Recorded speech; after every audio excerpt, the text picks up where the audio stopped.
नमस्कार दोस्तों, स्वागत है आपका हमारे चैनल टेल्स बाय यशु पर। यहाँ पर आपको मिलेंगी रोचक और सस्पेंसफुल कहानियाँ। अगर आपको यहाँ पर हमारी कहानियाँ पसंद आती हैं तो कृपया करके आप हमारी वीडियोस को लाइक करें, इसको अपने दोस्तों को साथ शेयर करें और साथ के साथ अपना कमेंट करना ना भूलें। अगर आप इस चैनल पर नए हैं तो कृपया करके इसे सब्सक्राइब भी करें। आपका ज़्यादा समय न लेते हुए चलो आज की कहानी को शुरू करते हैं। पिछले एपिसोड में हमने सुना था कि यहाँ पर ओमकार के मम्मी और पापा दोनों ही राजलक्ष्मी से मिलने के लिए गुलेरिया हाउस आते हैं।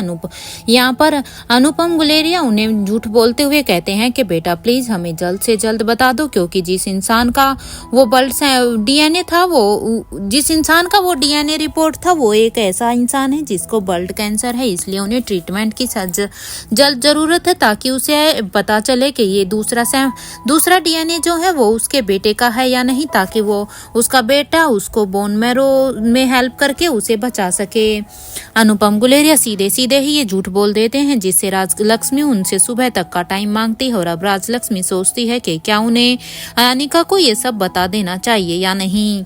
अनिका ने राजलक्ष्मी को साफ साफ मना किया था कि जब तक वो कुछ भी निर्णय नहीं लेती, कुछ भी नहीं सोचते, तब तक उसे इस बारे में किसी को भी कुछ भी नहीं कहना है। इसलिए अब राजलक्ष्मी उस बात को याद करते हुए अब राजलक्ष्मी सोचती है कि ठीक है, वो पहले इस मैटर पे अनिका से बात करेगी और फिर वो कोई डिसीजन लेगी। राजलक्ष्मी अभी यही सोच रही थी कि तभी उसके दिमाग में फिर से एक ख्याल आया कि क्यों ना वो ओमकार के मम्मी पापा को सच बता ही दे। आखिर किसी की जिंदगी का सवाल है, क्योंकि राजलक्ष्मी को ओमकार के पापा पर अब तरस आ रहा था कि उसे इस सिचुएशन में उसे सब कुछ बता देना चाहिए, क्योंकि वो सच बताकर शायद किसी की जिंदगी को बचा सकती है। लेकिन फिर राजलक्ष्मी यही सोचती है कि उसे बस एक बार पहले इस टॉपिक के बारे में अनिका से बात कर लेनी चाहिए। यहाँ राजलक्ष्मी इसी संशय में थी कि उसे आखिर क्या करना चाहिए, इसलिए अब राजलक्ष्मी यही सब सोचते हुए अपने कमरे में चली जाती है।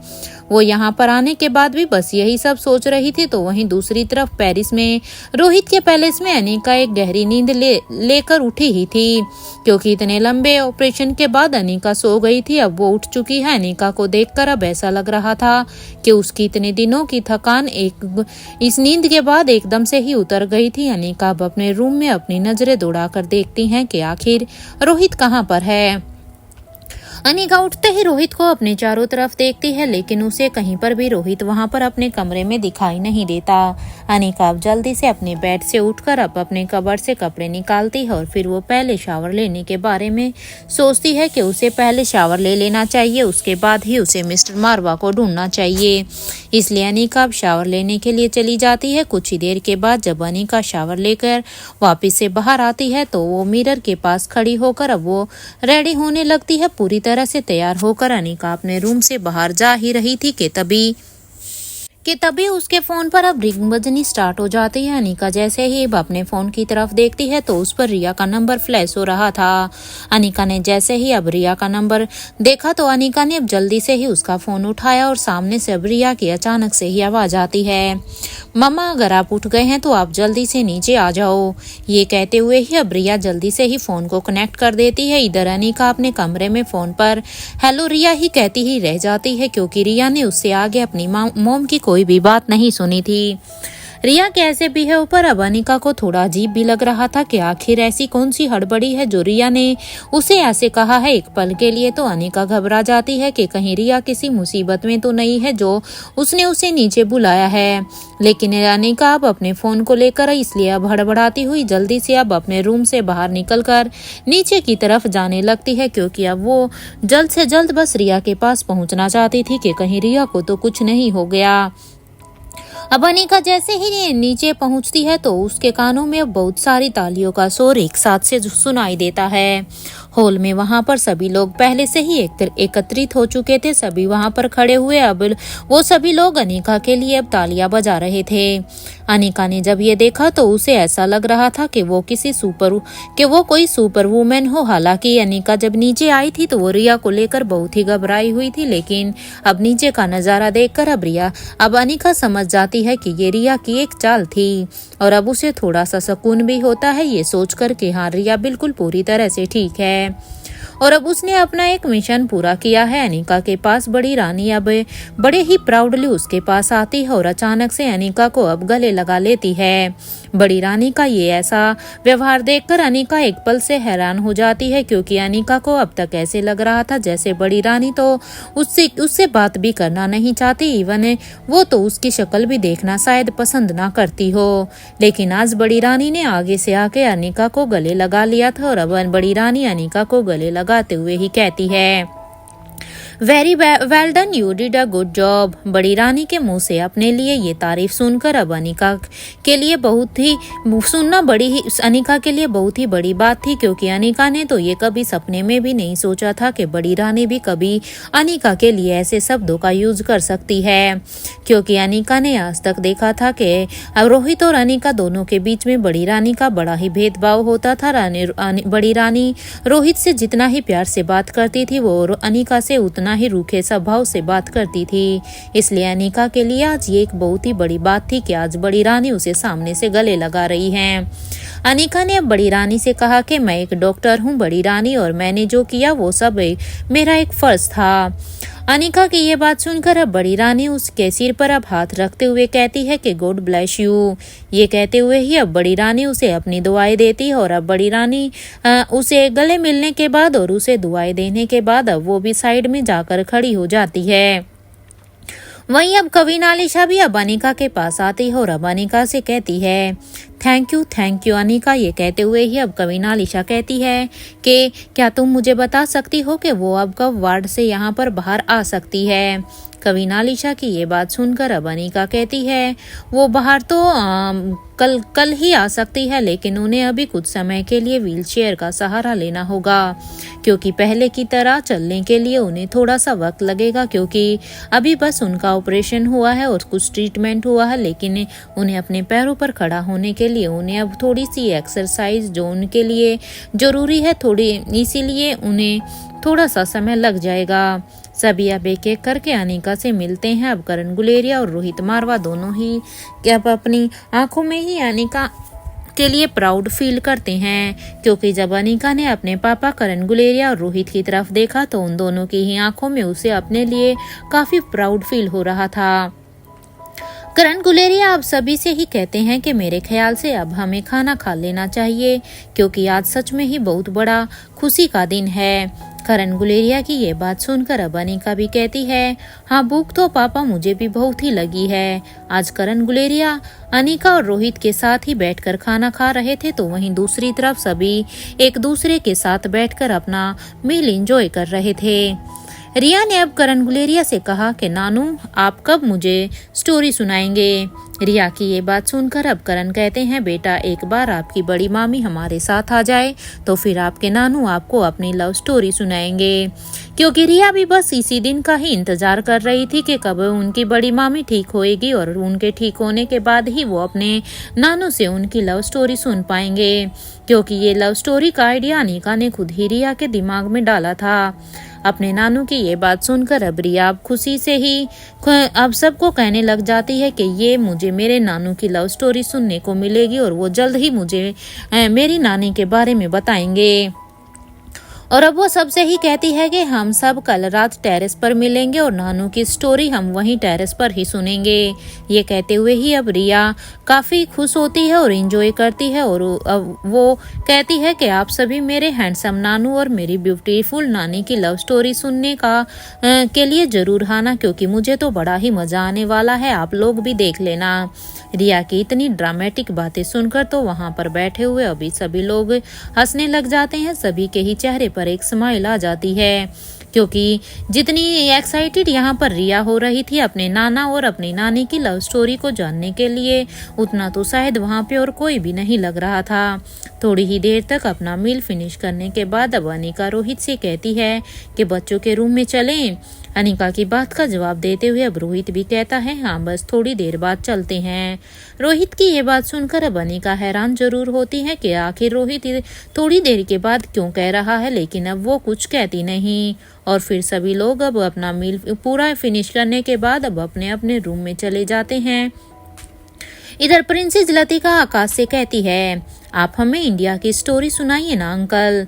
प्रिंसेस लतिका के इतने मासूम से सवाल पर अब आकाश कहता है कि जरूर सुनाऊंगा, ये क्यों नहीं सुनाऊंगा। ये कहते हुए ही अब आकाश प्रिंसेस लतिका की नाक खींचते हुए कहता है कि और वह ये बात वो नाक खींचते हुए कहता है और कहता है वैसे भी मुझे आपके साथ टाइम स्पेंड करना बहुत ही अच्छा लगता है, पता नहीं क्यों लेकिन मैं बस तुम्हारे साथ टाइम स्पेंड करना चाहता हूँ।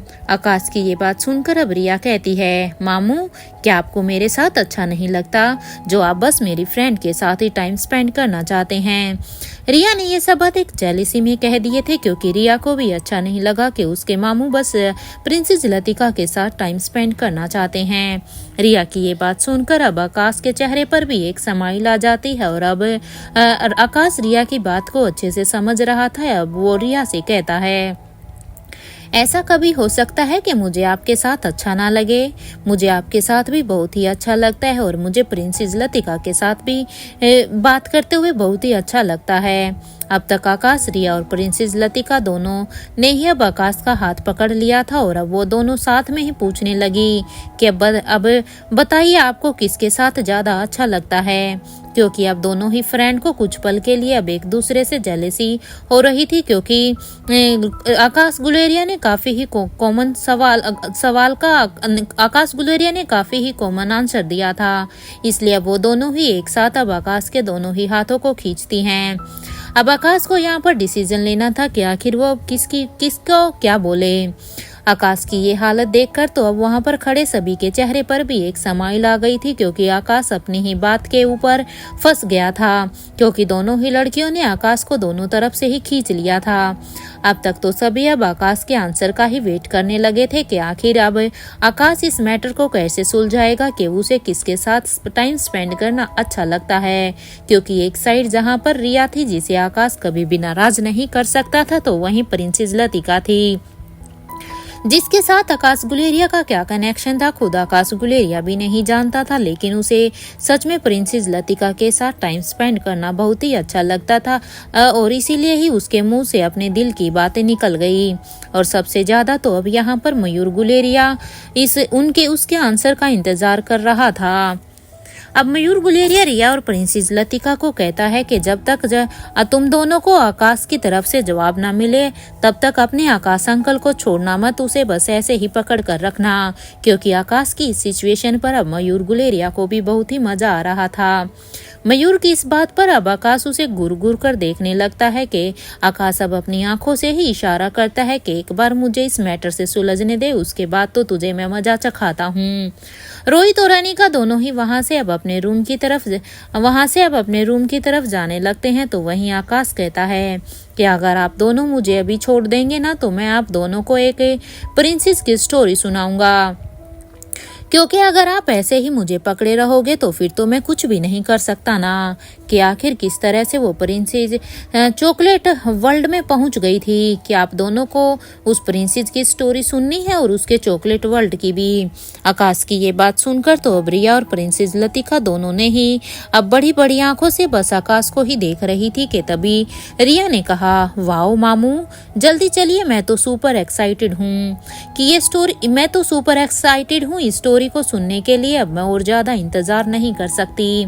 रिया ने अब तक आकाश का हाथ छोड़ दिया था। रिया की ये बात सुनकर तो अब आकाश भी हाँ में अपना सिर हिला देता है और फिर वो सभी अब 3rd फ्लोर की तरफ निकल जाते हैं। तो वहीं अनिका और रोहित दोनों ही अब अपने रूम में बैठे हुए थे।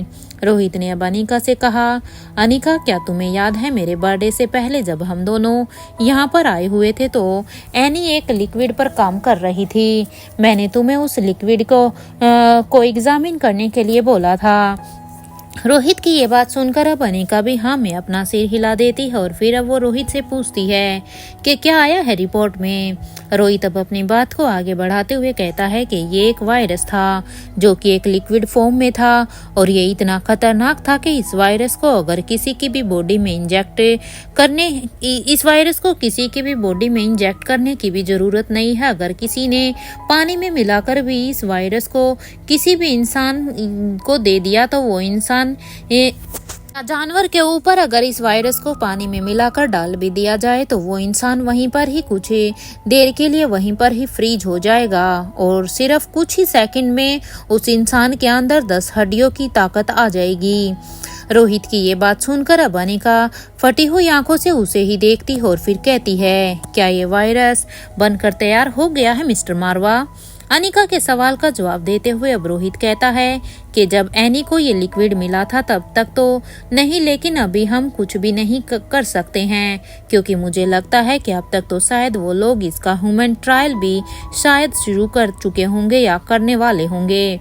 रोहित की ये बात सुनकर अब अनिका कहती है, हमें कुछ करना होगा मिस्टर मारवा, हमें इस लिक्विड को अभी एक बार फिर से लेना होगा। आखिर हमें पता तो चले कि आखिर किस स्टेज पर इस लिक्विड को लेकर उनका एक्सपेरिमेंट किया हुआ है। अनिका की इस बात का जवाब देते हुए अब रोहित कहता है, मैंने इस बारे में स्वाति माँ से भी बात की थी, उनका भी यही कहना है कि हमें इस लिक्विड को एक बार फिर से चेक करना होगा ताकि हमें इसके बारे में पता चले कि ये को अपनी कौन सी स्टेज तक पहुंच चुका है। उसके लिए हमें कॉलेज में जाना होगा। रोहित की ये बात सुनकर अब अनिका भी कहती है कि मुझे नहीं लगता कि इस लिक्विड के लिए हमें किसी इंसान की लाइफ को रिस्क में डालने की जरूरत है। अनिका की ये बात सुनकर अब रोहित कहता है कि क्या तुमने कुछ सोचा है इसके बारे में? अनिका कहती है कि क्या कॉलेज में कोई नया प्रोफेसर आया हुआ है क्या जिसका नाम आरजी है? अनिका अब अपने सवालों को रोहित से पूछती है। अनिका की बात का जवाब देते हुए अब रोहित कहता है कि हाँ, इस नाम का तो कोई भी नहीं आया है।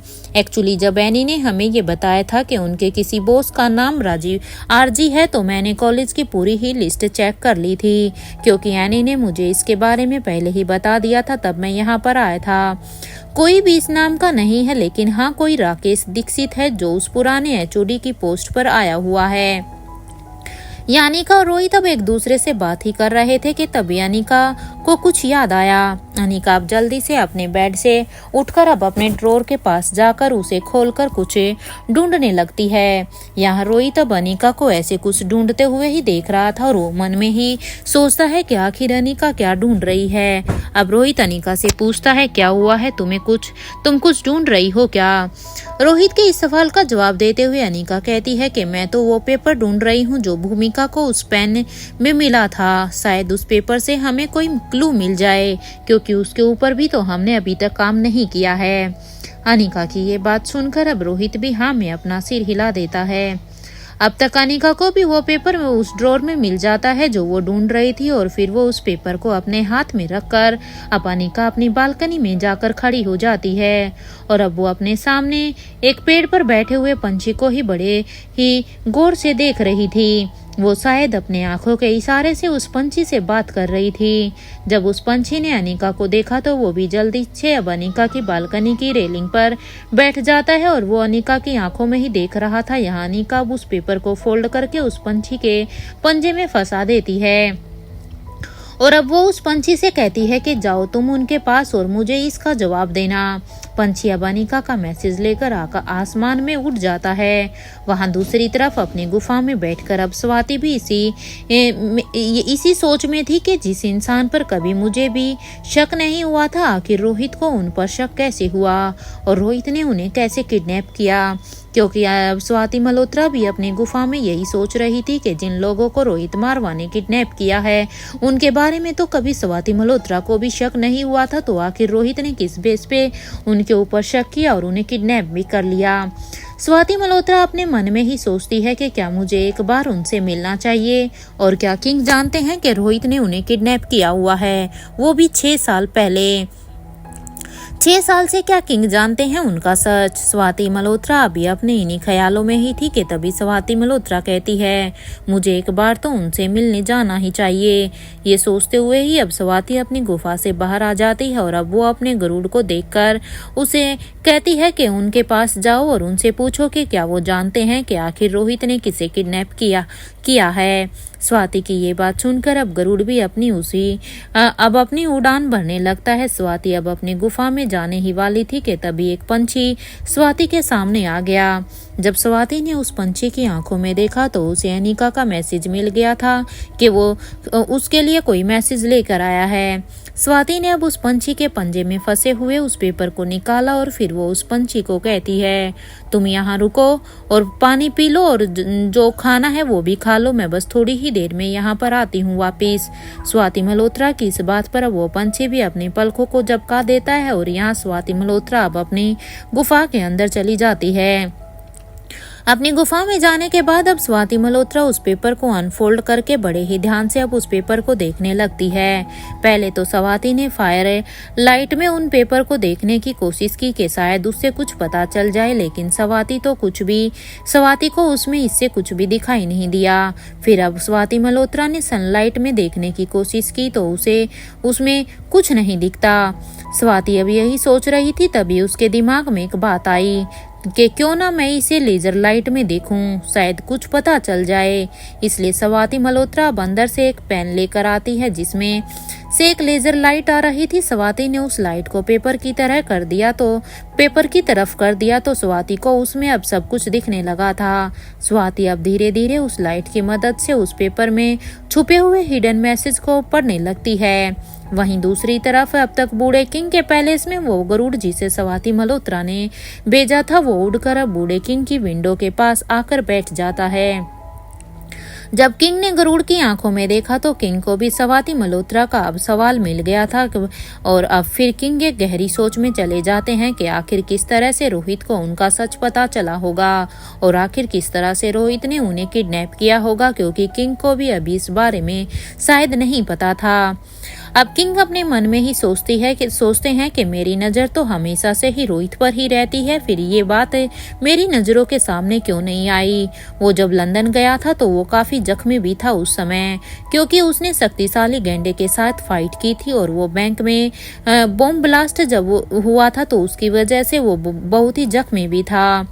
वो ठीक हुआ तो उसने अपनी ही एक गैंग बनाई थी और फिर उसने क्रिस्टोफर की ऑर्गेनाइजेशन से टक्कर भी ली थी, जहां एक तरफ अनिका शक्तिशाली गैंडे से अपने बच्चों को प्रोटेक्ट कर रही थी तो वहीं दूसरी तरफ रोहित किंग बनकर उन्हें क्रिस्टोफर की ऑर्गेनाइजेशन से टक्कर लेकर वो अपनी फैमिली को प्रोटेक्ट कर रहा था। अनिका और रोहित दोनों ही अपने अपने लेवल पर अपनी फैमिली को प्रोटेक्ट करने की उस समय पर कोशिश कर रहे थे। उसके बाद क्रिस्टोफर का उसको गोली मारना, जिसकी वजह से अब वो काफी दिनों तक वहां पर बेहोश था। उसके बाद स्वाति का रोहित की बॉडी में वो हीलिंग पावर ड्रग को इंजेक्ट करना, वो सब तो मैं अच्छी तरह से जानता हूँ जो उस समय पर हुआ था। उसके बाद तो अनिका और रोहित दोनों मिलकर ही फिर क्रिस्टोफर से फाइट करने में लग गए थे, जब अनिका भी वहां पर लंदन में आ गई थी। आखिर इन सभी बातों के बीच रोहित ने कब उन्हें किडनैप कर लिया होगा, मुझे इसके बारे में कुछ भी पता क्यों नहीं है। अगर रोहित को उनके ऊपर शक भी होगा तो क्या उन्हें कभी भी अनिका से इस बात को शेयर नहीं किया होगा क्या? ये तो मैं मान ही नहीं सकता कि रोहित ने ऐसा कुछ किया है, और अगर किया है तो क्या सच में उसने अनिका को कुछ भी नहीं बताया? आखिर कब मेरी नजर रोहित पर से हटी होगी जो रोहित ने मुझे बिना जाने ये सब कर दिया। किंग अभी यही सोच रहे थे कि तभी उनके दिमाग में एक बात याद आती है कि कहीं ऐसा तो नहीं है कि इस लड़के ने कुछ वक्त के लिए उस राहुल जो उसका हमशक्ल है उसको रोहित बनाया होगा, ताकि मेरी नज़र फिर राहुल पर होगी और इसने ये सब कर दिया होगा और इसी के चक्कर में ही उसने अपने काम को अंजाम दिया होगा। किंग अपने इन्हीं ख्यालों में ही थे कि आखिर रोहित को कैसे सच का पता चला होगा, क्योंकि उनका सच तो खुद मैं भी नहीं जानता था। हाँ, ये बात और है कि मुझे उन पर शक जरूर था, लेकिन मुझे नहीं पता था कि वो भी इस ग्रुप का हिस्सा हो सकती हैं। यहाँ किंग अपने ख्यालों में ही थे तो वहीं दूसरी तरफ राजीव के पैलेस में अपने रूम में बैठी हुई शीला अभी कुछ सोच ही रही थी कि अब चाहे जो भी हो जाए राजीव इस ग्रुप को छोड़कर और हमारी उस दुनिया को छोड़कर कभी भी नहीं जा पाएगा, और वैसे भी अब बस अंजलि ही है जिसकी वजह से राजीव गुलेरिया इस ग्रुप को छोड़ सकता है। लेकिन अंजलि के दिए हुए धोखे की वजह से जहाँ तक मुझे लगता है वो उसकी बात भी नहीं सुनना चाहेगा, क्योंकि हमने उसके अंदर इतना जहर जो भर दिया है। और वैसे भी राजीव के कोई बच्चे तो हैं ही नहीं जिनकी वजह से राजीव कभी इमोशनल होकर यहाँ से चला जाएगा। और वैसे भी अगर राजीव के बच्चे भी होते तो या तो मैं उन्हें जान से मार देती या फिर वो उनके बच्चों को ह्यूमन एक्सपेरिमेंट का हिस्सा बना देते। कितना अच्छा प्लान किया था उन्होंने। उस प्लान में रोहित और अनिका भी हमारे कैद में आ गए थे और वैसे भी उस वक्त तो वो दोनों ही 3 साल के ही थे और मैं उन दोनों के ही साथ उनके बच्चों को भी पावर ड्रग देना चाहती थी जो उनके साथ थे। लेकिन पता नहीं वो कौन लोग थे जिन्होंने सिर्फ रोहित और अनिका को ही नहीं बल्कि उन बच्चों को भी बचा ही लिया था। मुझे तो आज तक ये समझ में नहीं आया कि आखिर उस किंग और स्वाति के मरने के बाद भी उन बच्चों को किसने बचाया होगा, क्योंकि उस समय हमने कितनी ही स्टिक प्लानिंग की थी कि जब अनिका और रोहित दोनों ही छोटे थे तो तब हमने उन्हें कैद भी कर लिया था और उनके साथ साथ बहुत सारे बच्चों को भी। लेकिन पता नहीं ऐन वक्त पर वो फरिश्ता उनके लिए कौन बनकर आया जो उन्होंने उन्हें बचा लिया। शीला भी अपने इन्हीं ख्यालों में ही थी कि आखिर कैसे उस वक्त अनिका और रोहित को बचाया होगा। शीला अपने इन्हीं सब ख्यालों में थी तो वहीं दूसरी तरफ रोहित के पैलेस में अनिका और रोहित दोनों ही अब अपने बच्चों के रूम में जाने के लिए निकल जाते हैं, क्योंकि अनिका ने थोड़ी ही देर पहले रोहित को बच्चों के रूम में चलने के लिए कहा था। लेकिन रोहित को अनिका से कुछ पूछना था, इसलिए वो दोनों पहले अपने कमरे में आ गए थे और इसीलिए ही शायद रोहित ने अनिका से समय मांगा था। ही देर में जब रोहित और अनिका दोनों ही बच्चों के रूम के दरवाजे को अब नॉक करते हैं तो बच्चे रिया ने अब दरवाजा खोला और सामने अपने मॉम और डैड को देखकर अब वो खुश हो जाती है और फिर वो दोनों को ही एक साथ हक करते हुए कहती है, I am so happy mom and dad, कितने वक्त के बाद आप दोनों हमारे कमरे में आए हैं। अब रिया अपनी बातों को ज्यादा बढ़ा चढ़ाकर अब रोहित और अनिका के सामने पेश करती है ताकि उसके मम्मी पापा दोनों को ही लगे कि सच में रिया उन्हें कितना मिस कर रही थी। हालांकि रोहित और अनिका दोनों ही रिया की इस बात से अच्छी तरह से वाकिफ थे कि रिया को अपनी बातों को और अपने इमोशंस को कितना बढ़ा चढ़ाकर बात करना आता था। इसलिए रिया की ये बात सुनकर अब रोहित और अनिका दोनों के ही चेहरे पर एक साथ ही स्माइल आ जाती है।